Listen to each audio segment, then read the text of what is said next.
마가복음 11장 17절에 보면 이런 말씀이 있습니다. 주님께서 교회를 정의하기를 이렇게 정의했는데 같이 한번 읽어보겠습니다. 시작. 이에 가르쳐 이르시되 기록된 바 내 집은 만민이 기도하는 집이라 칭함을 받으리라 하지 아니하였느냐. 너희는 강도의 소굴을 만들었도다 하시매. 교회를 정의하기를 하나님의 집은, 교회는 어떤 곳인가 하면 만민의 기도하는 집이라고 말씀하셨습니다. 근데 교회가 기도하는 집이 되려면 그리스도인은 어떤 사람이 되어야 되죠? 그리스도인은 기도하는 사람들이어야 됩니다. 그래야지만 교회가 만민의 기도하는 집이 될 수 있겠죠. 실제 그런 사람들이 모여서 이룬 교회가 바로 사도행전에 나오는 초기 교회입니다. 사도행전에 보면 초기 교회의 시작부터 기도하는 120명들의 사람들이 모여서 기도하면서 교회의 모습이 이제 탄생되는 걸 볼 수 있습니다.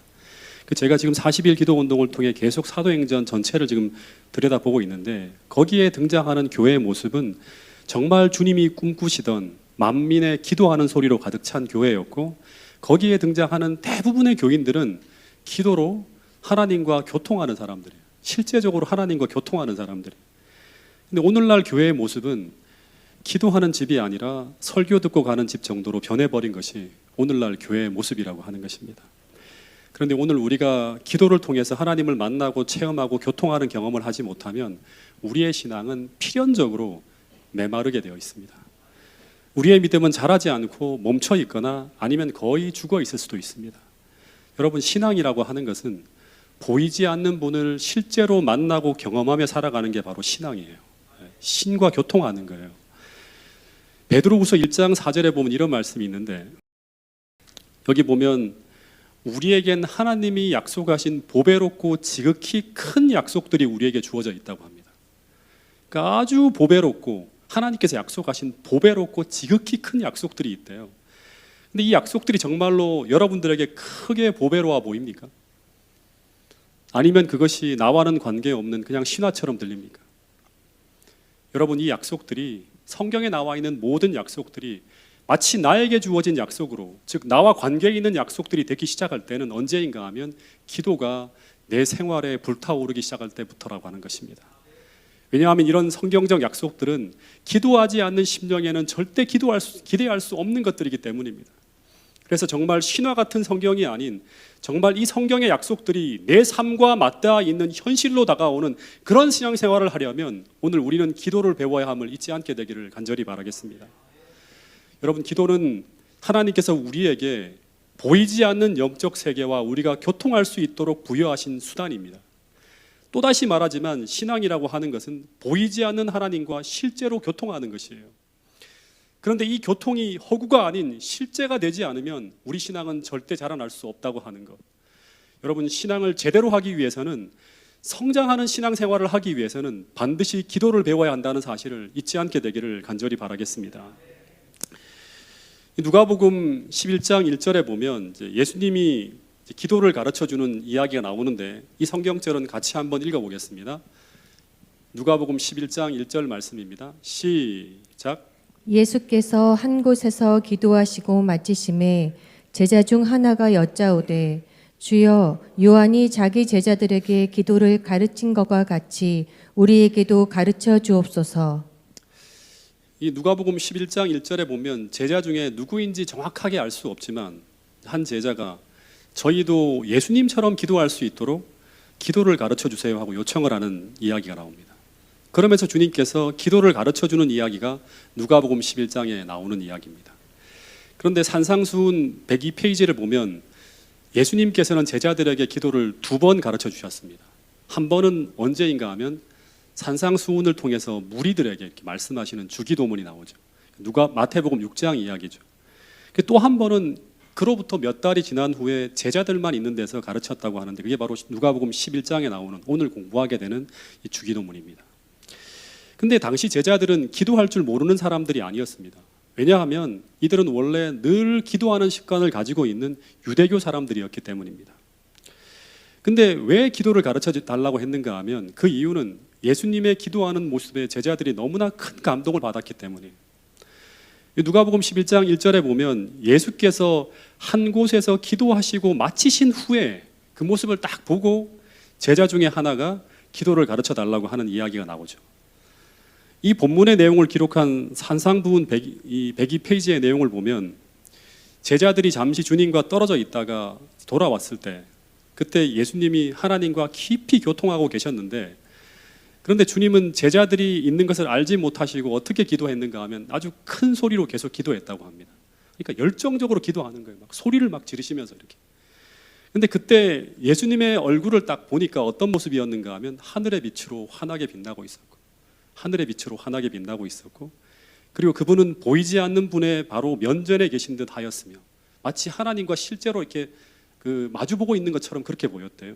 그리고 그분의 말씀에는 마치 하나님과 이야기하는 사람처럼 강한 능력이 있었다고 합니다. 그래서 제자들이 이 예수님의 기도하는 모습을 보면서 너무나 깊은 감동을 받았던 것입니다. 그래서 제자 중에 하나가 그 모습을 보면서 자동적으로 터져 나온 말이 뭔가 하면 주님, 우리도 그렇게 기도할 수 있도록 기도를 가르쳐 달라고 이야기했던 것입니다. 왜냐하면 이들이 보기에 예수님의 기도와 당시 유대인들의 기도는 너무나 달랐다고 하는 거예요. 네. 당시 대표적인 종교인이었던 바리새인들의 기도는 어떤 기도였을까요? 마태복음 6장에 예수님의 이야기를 빌리면 당시 이제 이 바리새인들은 아주 길게 기도합니다. 그리고 많은 수식어가 붙은 아주 화려하고 유창한 기도가 당시 종교인들인 바리새인들의 기도였습니다. 그래서 바리새인들의 기도를 들으면 아주 참 기도를 잘한다는 생각이 들 만큼 아주 잘하는 기도가 바리새인들의 기도였습니다. 또 하나 이 바리새인들은 자주 기도하는 사람이었어요. 이들은 정해진 시간 하루 3번씩 기도하고 있었고 심지어 어떤 사람들은 일주일에 한 번씩은 금식하면서 기도하는 사람들이었어요. 그런데 그럼에도 불구하고 이들의 삶엔 은혜가 점점 더 메말라갑니다. 그러니까 정말 은혜 없는 그런 모습으로 살아가요. 그리고 삶의 변화도 일어나지 않는 그런 생활을 계속 이어가고 있는 것입니다. 주님은 달랐다고 하는 것입니다. 여러분, 기도하기 전과 기도 후에 변화가 있는 거예요. 기도 후에 예수님은 반드시 하늘의 능력으로 충전되어지는 변화가 일어납니다. 그래서 주님에게는 호위부대가 있었던 것도 아니고 무슨 큰 재력이 있었던 것도 아니고 그분을 후원하는 막강한 권력이 있었던 것도 아니지만 기도 후에 그분은 단 한 번도 세상의 위협 앞에 무릎 꿇지 않으시고 마치 어마어마한 군대의 호위를 받으시는 분처럼 당당하게 당신의 사역을 펼칠 수 있었는데 그 이유는 그분에게는 기도라고 하는 막강한 무기가 있었기 때문이라고 성경은 계속 이야기하고 있습니다.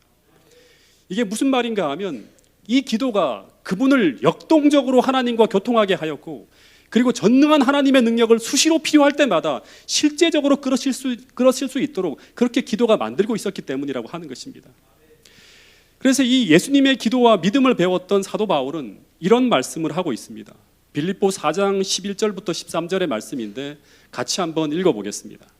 시작. 내가 궁핍함으로 말하는 것이 아니니라. 어떠한 형편에든지 나는 자족하기를 배웠노니 나는 비천에 처할 줄도 알고 풍부에 처할 줄도 알아. 모든 일 곧 배부름과 배고픔과 풍부와 궁핍에도 처할 줄 아는 일체의 비결을 배웠노라. 내게 능력 주시는 자 안에서 내가 모든 것을 할 수 있느니라. 이 기도를 실제적으로 경험한 사람이 할 수 있는 고백이에요. 내가 오늘 어떤 지옥과 같은 환경에 처해 있다 하더라도 바울은 말하기를 오늘 우리가 기도로 하늘과 교통하며 그 능력과 그 힘을 오늘 내가 꺼내 쓸 수 있는 방법을 알고 있다면 우리는 어떤 환경 속에서도 흔들리지 않고 그 환경을 이겨내며 살아갈 수 있다고 사도 바울은 자신의 경험을 통해 이야기하고 있는 것입니다. 그래서 우리는 이 기도를 배워야 하고 이 비밀을 경험해야 되는데 근데 우리는 너무나 기도하지 않고 살아가고 있다고 하는 것입니다. 그래서 이런 말씀이 있어요. 정노의 계단 94페이지에 있는 말씀인데 기도는 전능하신 자의 무한한 자원을 쌓아둔 하늘 창고를 여는 믿는 자의 수중에 있는 열쇠이건만 하나님의 자녀들은 어찌하여 기도하기를 게을리하는지 싫어하는지 이런 표현이 있습니다. 어릴 때 이제 어떤 영재 소년이 TV 프로에 나왔는데 이 아이는 합천 해인사에 거주하는 초등학교도 아직 들어가지 않은 아주 어린 동자승이었습니다. 한 7살 정도 되는 그런 아이였는데 근데 이 동자승이 불경을 다 외우는 거예요. 막 중얼중얼하면서 그래서 사람들이 이제 막 이 친구가 이렇게 이제 막 그 불경을 외우면 밑에 있는 그런 청중들이 박수를 치고 난리가 났었습니다. 근데 사회자가 그 영재 꼬마에게 외우는 불경이 어떤 의미인지 알고 있느냐고 물었습니다. 근데 이 꼬마가 하는 말이, 이 불경을 제가 외우긴 외우지만 그런데 그 불경에 담긴 내용은 무슨 의미인지 모른다는 것입니다. 그런데 그 불경을 외워서 새벽마다 독경을 하는데 그 이유는 부처님께 올리는 그 기도가 자신의 법력을 높여주는 것이라고 믿고 있기 때문에 그렇게 한다고 하는 것입니다. 다시 말해서 무슨 의미인지 알지 못하고 깨닫지도 못하지만 오래 기도만 하면 그 독경 소리가 악귀를 쫓아내고 그것이 공력이 되어서 어떤 변화를 자신에게 이루어진다고 믿는 것입니다. 그런데 여러분, 오늘 우리의 기도가 혹 이런 의미 없는 내용이 반복되어지는 이런 기도의 모습이 아닌지 한번 점검해 볼 필요가 있습니다. 아침 기도, 저녁 기도가 항상 똑같은 말이 반복되어지는 이런 기도의 형식만 갖춘 이런 의미 없는 기도를 반복하고 있는데, 근데 우리가 스스로 생각하기를 어떤 생각을 하는가 하면, 그렇게 기도하고 나면 그 기도 시간과 그 반복하는 기도가 마치 우리의 영역을 높여주고 마귀를 쫓아내고 내게 어떤 변화를 이루어진다는 그런 믿음을 가지고 오늘 우리가 기도하고 있다면, 오늘 우리는 이런 동자승처럼 우상에게 기도하는 것과 별반 다를 바 없는 그런 기도를 하고 있는 것이라고 하는 것입니다. 여러분, 우리가 하늘의 축복을 받고 우리 안에 어떤 신앙적 변화가 일어나는 모든 이유와 모든 근거는 무엇인가 하면, 오늘 우리가 기도라고 하는 수단을 통해서 우리가 하나님을 만나게 될 때 일어나는 변화입니다. 그래서 이런 축복과 변화의 핵심은 기도가 아니라 기도를 통해서 하나님과 만남이 일어날 때, 즉 하나님과의 생명적인 접촉이 일어날 때 우리 안에 하늘의 변화가 일어난다고 하는 사실을 잊어서는 안 된다고 하는 것입니다.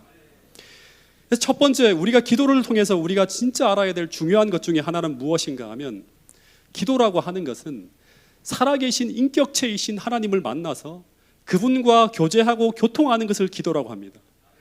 그래서 기도의 형식과 방법이 중요한 것이 아니라 오늘 우리가 그 기도를 통해서 하나님을 만나고 있는가가 더 중요하다고 하는 것입니다.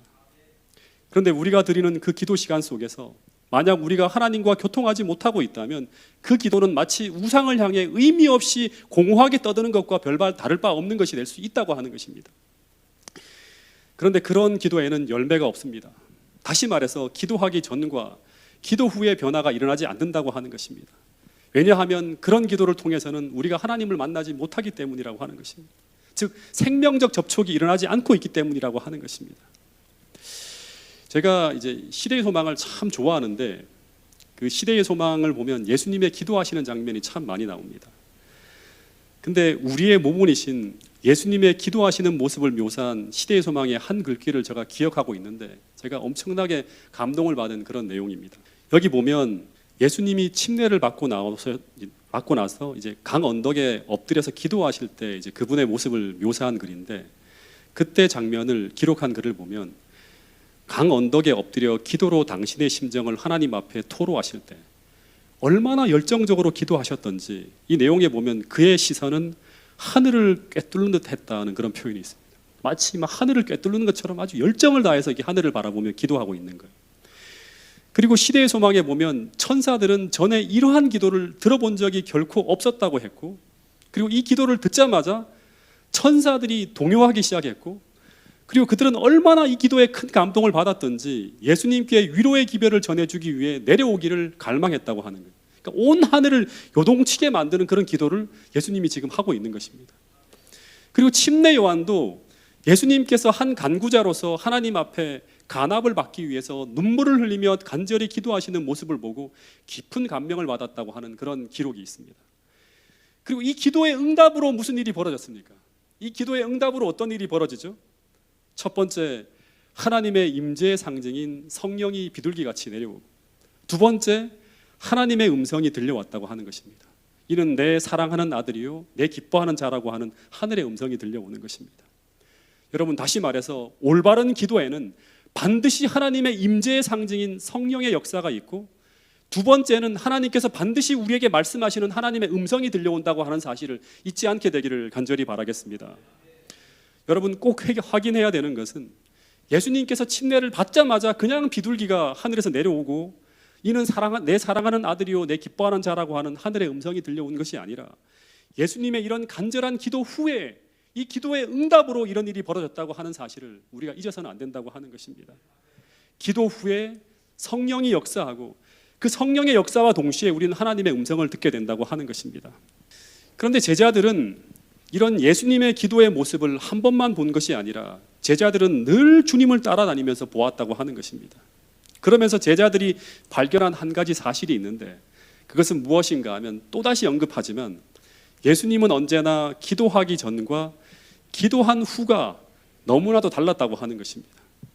다시 말해서 예수님의 기도에 큰 능력이 있다고 하는 것을 본 것입니다. 심지어 예수님이 아무리 힘드셔도 기도하시기만 하면 하늘의 은혜와 능력으로 충만해져서 제자들은 예수님의 능력 있는 사역의 비밀이 기도에 달려 있다고 하는 것을 알게 되었다고 하는 것입니다. 여러분, 그래서 만일 우리가 주님처럼 기도할 수 있다면 우리는 주님처럼 살 수 있다고 하는 사실을 꼭 기억할 수 있게 되기를 간절히 바라겠습니다. 그러면 이제 이 제자들이 예수님처럼 기도하고 싶은데 어떻게 하면 하늘과 실제적 교통이 일어나는 그런 기도를 할 수 있는지 그 방법을 예수님께 묻게 되고 그 기도에 대한 비밀을 설명하는 것이 바로 주기도문의 내용인데 예수님은 이제 제자들에게 이렇게 기도하라고 하면서 기도 속에 담겨져야 될 내용을 말씀하셨습니다. 그 첫 시작이 뭔가 하면 누가복음 11장 2절에 보면 예수께서 이르시되 너희는 기도할 때 이렇게 하라. 아버지여 이름이 거룩히 여김을 받으시오며 라고 기도하라고 했는데 마태복음 6장 9절에 보면 거기에는 이런 기록이 있어요. 하늘에 계신 우리 아버지여 라고 부르면서 기도를 시작하라고 하는 것입니다. 이 말은 어떤 말인가 하면 참 중요한 건데요. 하나님이 하늘에 계시다고 하는 거예요. 더 정확하게 말하면 기도의 시작은 하나님이 계시다고 하는 이 의식에서부터 시작되어진다고 하는 거예요. 우리가 기도하기 위해 무릎을 꿇을 때 우리는 실제 하시는 하나님 앞으로 나가고 있음을 의식해야 되는데 근데 만일 이 의식이 흐릿하거나 이 의식이 우리 속에 부재하다면 우리의 기도는 실패하게 됩니다. 이것은 예배를 드릴 때도 마찬가지죠. 가끔씩 예배를 드릴 때 우리의 의식이 하나님의 앞에 나왔다고 하는 것을 의식하지 못하고 예배 드릴 때가 있나요? 그럴 때가 있죠. 그러면 그 시간 우리는 그 예배를 통해 우리가 만나야 될 하나님을 만나지 못하게 됩니다. 그리고 그 시간 우리가 반드시 받아야 될 축복을 받지 못하고 허전하게 돌아갈 수 있다고 하는 것입니다. 여러분, 저는 매 순간 이 단에 설 때마다 이 의식이 제 머릿속에서 흐릿해지지 않기 위해서 계속 기도합니다. 제가 선포하는 말씀이 사람을 살릴 수도 있고 죽을 수도 있다고 하는 생각을 할 때 언제나 두렵고 떨림으로 하나님을 의식하는데 가는 가운데 이 자리에 서야 된다고 하는 사실을 저는 잊지 않고 있습니다. 그래서 오늘 우리가 어떤 마음과 어떤 자세와 어떤 의식으로 우리가 이 시간 기도하고 예배하는가 하는 것은 너무나 중요하다고 하는 것입니다. 거기에 여러분의 신앙이 좌우된다고 해도 과언이 아닐 수 있습니다. 예배에 실패하면, 기도에 실패하면 우리는 하늘과 교통하는데 실패할 수 있다고 하는 것입니다. 그래서 대예배 순서에서 준비 찬미가 있고 우리가 송영을 하고 축도를 하고 첫 찬미를 하고 기도하고 둘째 찬미를 부르는 모든 이유는 하나님의 말씀을 받기 전에 우리의 마음이 하나님의 아련신 앞에 나와 있다고 하는 것을 의식할 수 있도록 준비하는 과정으로 이 모든 순서들이 준비되고 있다고 하는 사실을 우리는 기억해야 된다고 하는 사실입니다. 그래서 기도하는 자들이 하나님 앞으로 나갈 때 반드시 가져야 될 의식은 바로 이것입니다. 히브리서 11장 6절에 보면 분명히 이런 말씀이 있는데 이 말씀을 오늘 제가 여러분들에게 드리는 말씀을 생각하면서 한번 같이 읽어보도록 하겠습니다. 히브리 11장 6절 말씀입니다. 시작. 믿음이 없이는 하나님을 기쁘시게 하지 못하나니 하나님께 나아가는 자는 반드시 그가 계신 것과 또한 그가 자기를 찾는 자들에게 상 주시는 이심을 믿어야 할지니라. 믿음이 없이는 하나님을 기쁘시게 하지 못하나니 하나님께 나아가는 자는 반드시예요. 반드시. 우리가 하나님께 나가고 있다면 반드시 우리가 의식해야 될 게 뭔가 하면 그분이 계시다고 하는 것. 우리가 기도할 때 우리는 우상을 향해 기도하는 것이 아니라 살아계시고 실제 하시는 참인격체이신 하나님께 기도하고 있다고 하는 이 의식과 또한 그가 자기를 찾는 자들에게 상 주시는 이심을 믿어야 할지니라, 이런 말씀이 있는 것입니다. 이 의식이 우리 속에 부재하다면, 이 의식을 갖는데 실패한다고 하면 우리의 기도는 첫 단추부터 잘못 끼워지게 된다고 하는 사실입니다. 그런데 이것은 예배나 모든 경건한 삶에 실패하지 않기 위해 기초로 놓여져야 될 의식이라고 하는 사실을 우리 모두가 잊지 않게 되기를 간절히 바라겠습니다. 여러분, 지금 이 예배하는 자리에 나오신 모든 분들의 마음속에 지금 우리가 하나님 앞에서 예배하고 있다고 하는 이 의식이 충만하기를 진심으로 기도합니다. 두 번째는 이 제자들이 기도하시는, 예수님이 기도하시는 모습을 곁에 지켜보면서 예수님의 기도가 자기들의 기도와 큰 차이가 있다는 것을 또 하나 깨닫게 되는데, 그것은 무엇인가 하면 예수님의 기도의 모습뿐 아니라 기도의 내용도 너무도 달랐다고 하는 것입니다. 그 중에 가장 큰 차이가 무엇인가 하면 예수님이 하나님을 부르시는 호칭이에요. 보통 사람들은, 당시 사람들은 하나님을 뭐라고 불렀는가 하면 엘로힘이라고, 하나님이라고 불렀어요. 그리고 당시 유대인들은 하나님을 어떻게 불렀는가 하면 대체적으로 기도할 때 보면 이제 아도나이라고 불렀다고 합니다. 주님이라고 부르는 거예요. 근데 예수님은 항상 하나님을 무엇이라고 불렀죠? 아버지라고 불렀다고 합니다. 예수님이 기도하는 거의 모든 곳에 보면 아버지여라고 이렇게 불러요. 아버지여라고. 이 친구가 항상 등장합니다. 근데 예수님께서 하나님을 아버지라고 부르지 못한 곳이 성경에 딱 한 군데 있대요. 여러분 아시죠? 언제죠? 기도하시는데 하나님을 아버지라고 부르지 않고 하나님이라고 부른 곳이 있어요. 그게 언제인가 하면, 그렇죠, 예수님이 십자가상에서 모든 인간의 죄를 짊어지고 하나님과 분리되어 돌아가실 때, 그때 예수님은 아버지를 하나님이라고 부르지 못하고 뭐라고 불렀는가 하면 엘리 엘리 라마 사박단이라고, 나의 하나님 어찌하여 나를 버리셨나이까, 이렇게 기도했다고 합니다. 이때만 하나님을 아버지라고 부르시지 못하셨는데, 그 이유는 하나님께서 자신을 버리셨다고 하는 의식 속에서 그거는 아버지가 아니라 하나님이라고 불렀다고 하는 것입니다. 근데 이 한 가지 예외를 빼놓고는 예수님은 언제나 항상 기도 시간에 하나님을 아버지라고 불렀습니다. 그리고 동일하게 제자들에게 기도할 때도 하나님을 이제부터는 어떻게 부르라? 아버지라고 부르면서 기도하라고 가르친 것이 바로 주기도문이에요. 근데 당시에 하나님을 아버지라고 부르는 것은 당시 사회엔 거의 볼 수 없는 특별한 경우였다고 합니다. 어떤 신학자는 당시에 기록된 모든 유대 문헌을 다 검토하고 난 후에 결론 짓기를, 예수님 당시에 하나님을 아버지라고 부른 사람은 예수님 외에는 단 한 분도 없다고 하는 결론을 짓기도 했습니다. 왜냐하면 하나님은 그들에게 너무나 멀리 떨어져 있는 초월적 존재이고 거룩한 존재이기 때문에 당시에 이런 호칭은 대단히 불경한 호칭이라고 생각되어지는 호칭이 바로 아버지라고 부르는 거예요. 근데 실제로 구약 성경 도처에 보면 선지자들은 우리 하나님을 분명히 아버지라고 표현하고 있어요. 그러나 이것은 글로서 존재하는 것이지 그들은 그것을 받아들일 수도 없고 인정할 수도 없는 그러한 어떤 표현이 아버지라고 하는 것입니다. 왜냐하면 어떻게 죄인인 우리가 거룩한 하나님을 아버지라 부를 수 있는가? 이런 의식이 당시의 모든 종교인들을 지배하고 있었던 의식이라고 하는 것입니다. 근데 예수님은 하나님의 호칭을 아버지 정도가 아니라 더 나아가서 당시에 거의 충격에 가까운 호칭을 사용했습니다. 예수님이 당신의 생애 가장 힘든 시간 겟세마네 동산에서 기도할 때 주님은 하나님을 이렇게까지 불렀다고 합니다. 자, 이 말씀은 같이 한번 읽어보겠습니다. 마가복음 14장 36절 말씀입니다. 시작. 가라사대 아바 아버지여, 아버지께는 모든 것이 가능하오니 이 잔을 내게서 옮기시옵소서.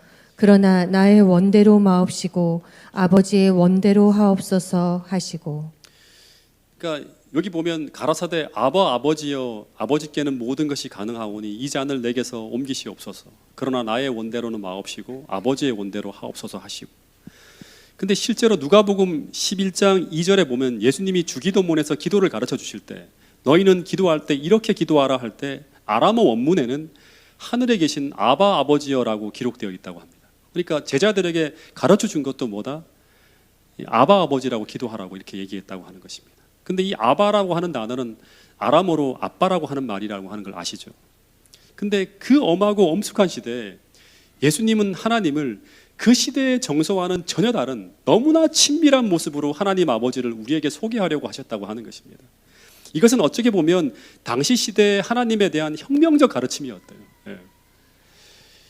저희 아버지와 저는 이제 나이 차이가 45이에요.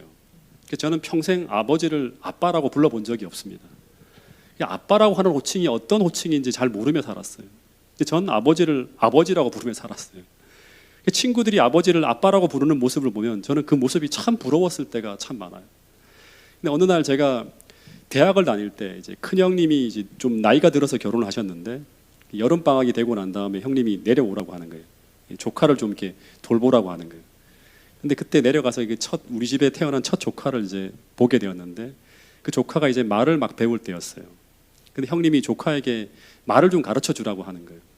제가 조카의 말을 가르쳐 준 적이 있는데 그때 조카는 이제 엄마 아빠를 갓 배우기 시작해서 엄마 아빠 막 이러고 있었어요.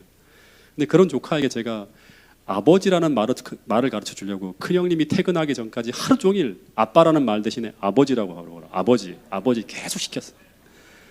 이 조카가 이제 저녁 때쯤 되니까 제법 말을 배워서 아버지 이렇게 말을 하는 거예요. 아빠 막 이렇게 하다가 제가 너무나 신나서 이제 형님 퇴근 시간만을 기다렸어요. 근데 형님이 딱 들어오시자마자 조카를 막 찾는 거예요. 현아 하면서. 근데 그 조카가 아버지를 보자마자 어정쩡하게 숨어서 아빠라고 하지 않고 아버지 이렇게 아빠를 부르니까 갑자기 형님이 누가 이 아이에게 아버지라는 말을 가르쳤냐고 하면서 당장 아빠라는 말로 바꿔놓으라고 막 야단을 치는 거예요. 여러분, 그래서 아버지라고 하는 호칭과 아빠라고 하는 호칭을 구별하면 아버지라는 호칭을 사용하는 아들은 장년과 청년기에 성숙한 아들, 즉 격식과 예의를 갖춘 그런 아들을 묘사하고 있다면 아빠라고 부르는 호칭은 정말 천진난만하게 그 어떤 격식과 예의도 갖추지 않고 친밀하게 아버지를 부를 수 있는 그런 아들이 아버지를 부르는 호칭이 바로 뭔가 하면 아빠라고 하는 것입니다. 저는 성주와 다인이가 어린 시절에 이 아이들이 아빠라고 부르기만 하면 전 언제나 아빠 여기 있다 하고 이렇게 달려갔어요.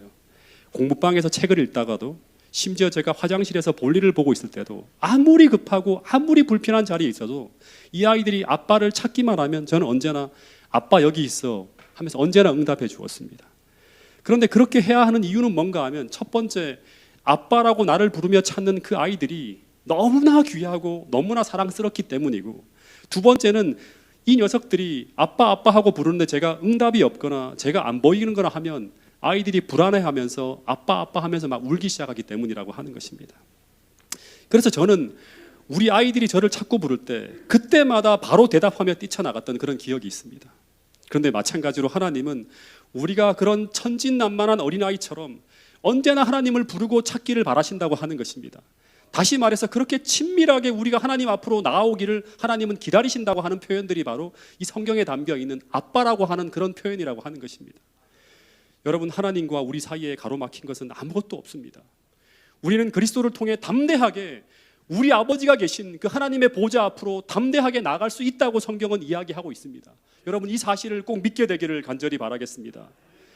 그래서 실제적이고 직접적으로 나의 아버지이신 그분을 믿음으로 만나고 접촉해서 그 생명적 접촉을 통해서 하늘의 축복과 보화를 그분을 통해 얻어서 실제적으로 그분을 의지해서 오늘을 사는 그런 사람들이 모든 성도들이 될 수 있기를 간절히 바라겠습니다. 여러분, 요한복음 10장 10절에 보면 이런 말씀이 있습니다. 예수님이 이 땅에 오신 것은 생명을 얻게 하고 더 풍성히 얻게 하려는 것이라. 이 풍성한 하늘의 생명의 축복이 오늘 주님처럼 기도하며 구하는 우리 모두의 삶에 풍성히 임하게 되기를 간절히 바라겠습니다. 여러분, 그렇게 살아가기 위해서 성령 하나님은 오늘 우리에게 하나님이 어떤 분인지를 가르쳐 준다고 합니다. 이 갈라디아서 4장 6절 말씀을 같이 한번 읽어보겠습니다.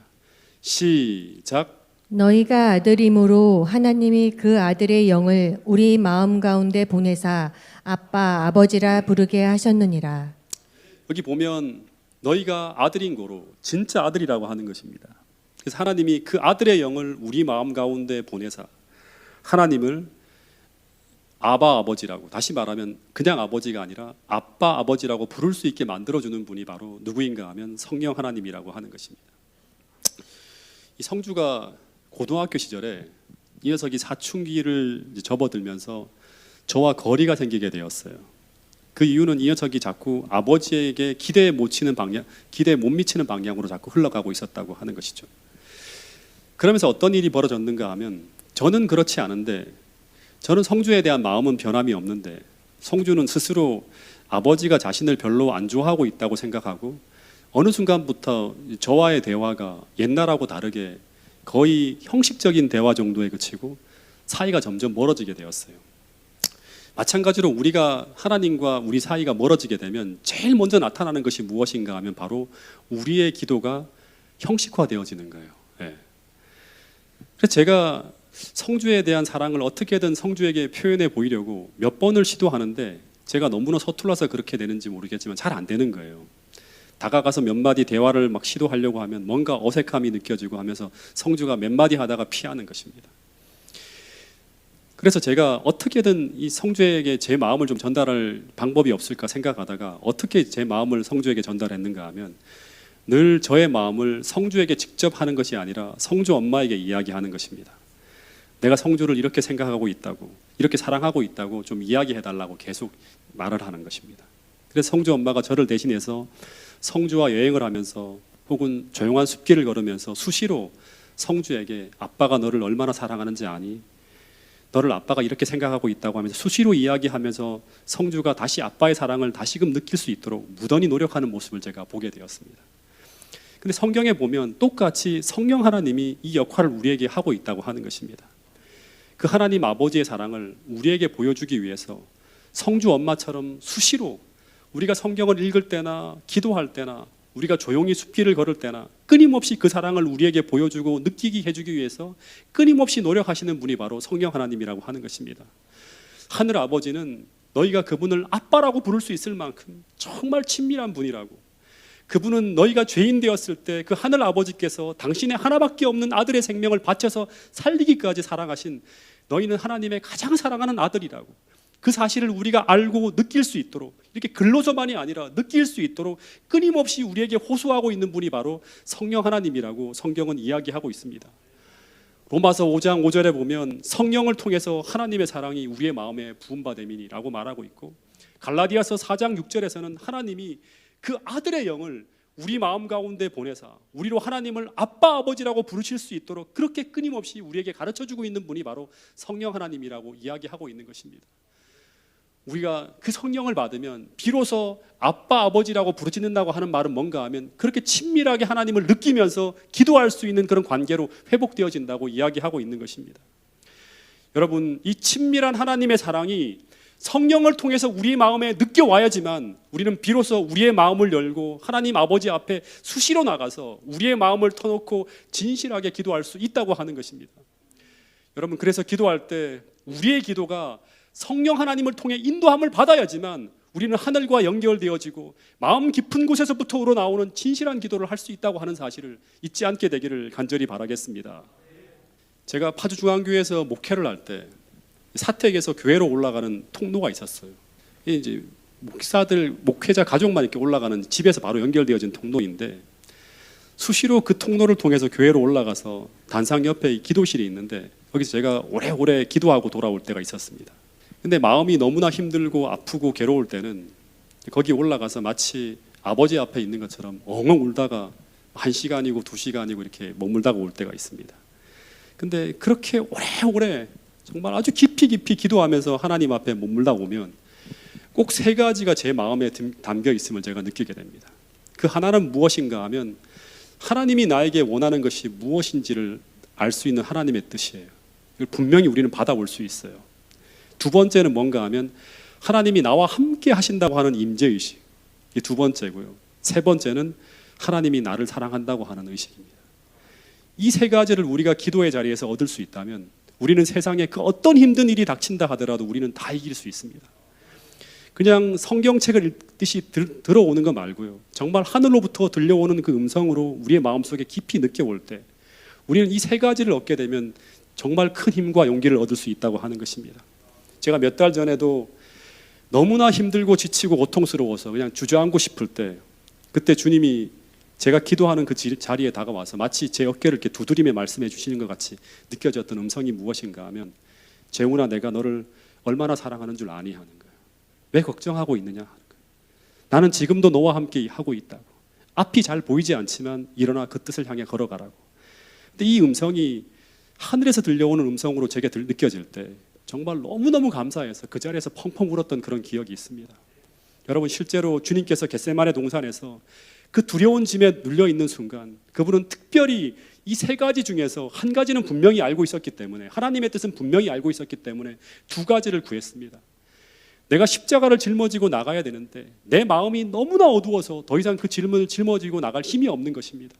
그때 주님께서 아버지께 구한 것은 무엇인가 하면, 아버지, 당신께서 나와 함께 계시다고 하시는 것과 그리고 지금도 여전히 나를 사랑하고 계신다는 것을 확신할 수 있는 그 믿음을 달라고 기도했던 것입니다. 그리고 그 의식이 다시금 주님을 지배하고 있음을 느꼈을 때 그분은 그 다음 날 여전히 상황은 폭풍이 몰아치고 있었지만 그 십자가를 짊어지고 그 길을 끝까지 걸어갈 수 있는 힘을 얻었다고 하는 것이 시대의 소망에 나오는 중요한 글입니다. 여러분, 이 두 가지의 의식은 반드시 오늘 우리가 하늘과 접촉해야지만 얻을 수 있는 것이라고 하는 것을 잊지 않게 되기를 간절히 바라겠습니다. 시대의 소망에 보면 주님의 평생을 지배했던 믿음은 바로 이것이었다고 이야기합니다.